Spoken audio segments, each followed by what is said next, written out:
আসসালামু আলাইকুম রহমতুল্লাহ।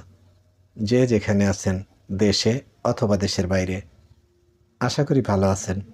আমি মির্জা তারিকুল ইসলাম আছি আপনাদের সাথে নতুন একটি নিউজে। দেশের যে কোনো ভালো সংবাদ শুনলে দেশপ্রেমিক মানুষের হৃদয়ে আলোড়ন সৃষ্টি করে, সেরকম একটি নিউজ আপনাদের আমি এখন শোনাবো। ভিউয়ার্স, নিউজটিতে যাওয়ার আগে আপনি অবশ্যই এই চ্যানেলটিকে সাবস্ক্রাইব করে বেল বাটনটি অন করে দেবেন, এটুকু আমাদের অনুরোধ। চলুন নিউজটিতে কী লিখেছে আমরা সেই নিউজটি আগে শুনি, তারপরে না হয় আমরা কথা বলবো। ভিউয়ার্স, নিউজটির হেড করেছে, অর্থাৎ হেডলাইন হচ্ছে, বাংলাদেশ থেকে সরাসরি জাহাজ যাবে মালদ্বীপে। বাংলাদেশের ইতিহাসে এটা ঘটেনি কখনো, এটাই প্রথম। চলুন এই নিউজটির ভেতরে কী লিখেছে আমরা শুনি।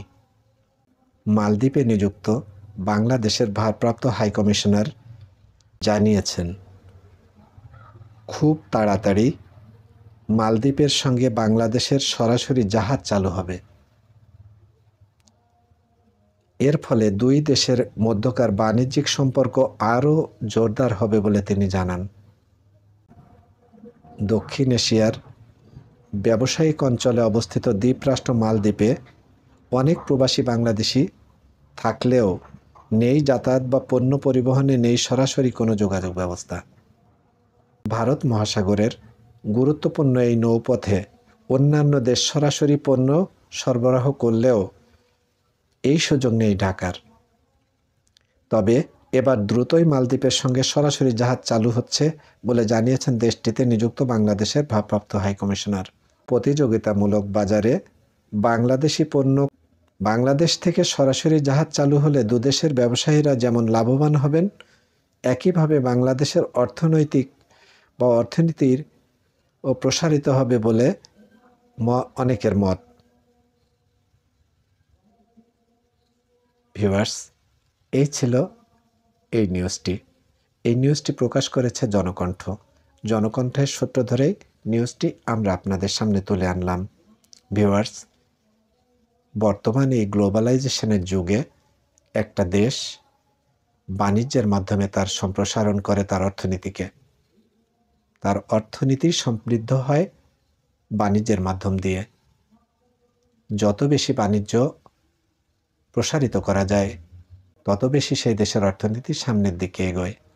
ভিউয়ার্স, আমরা উন্নত দেশগুলোর কথা বলতে পারি, আমেরিকা, চায়না, এরা সবসময় তাদের মালামাল বাইরে বিক্রির জন্য সব ধরনের রাজনৈতিক কৌশল ব্যবহার করে, সব ধরনের বাণিজ্যিক কৌশল ব্যবহার করে। এগুলোকে ব্যবহার করে তারা তাদের পণ্যকে সারা পৃথিবীতে ছড়িয়ে দিচ্ছে।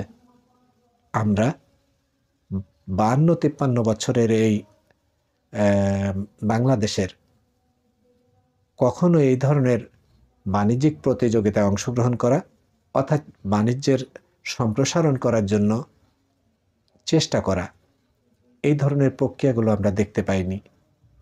কিন্তু ডক্টর মোহাম্মদ ইউনূসের এই সরকার এই বিষয়গুলোকে খুঁটিয়ে খুঁটিয়ে বের করে সামনে আনছেন এবং সেই দ্বারগুলো উন্মোচন করছেন, ব্যবসায়িক দ্বার। সাধুবাদ জানাই এই ধরনের কর্মকাণ্ডের। এবং যত দ্রুত এই বাণিজ্যের এই দিকগুলো প্রসারিত হয়, সারা পৃথিবীতে বাংলাদেশের পণ্য পৌঁছায়, ততই এই দেশের উন্নতি, তাড়াতাড়ি সমৃদ্ধ হবে এই দেশ, তাড়াতাড়ি এই দেশের অর্থনীতি হবে চাঙ্গা। আমরা সেই সুদিনের অপেক্ষায় থাকলাম। ভালো থাকবেন আপনারা। যদি ভিডিওটি ভালো লাগে, লাইক, শেয়ার, কমেন্টস করতে ভুল করবেন না। আগামী নিউজটি পেতে আমাদের সাথে থাকবেন।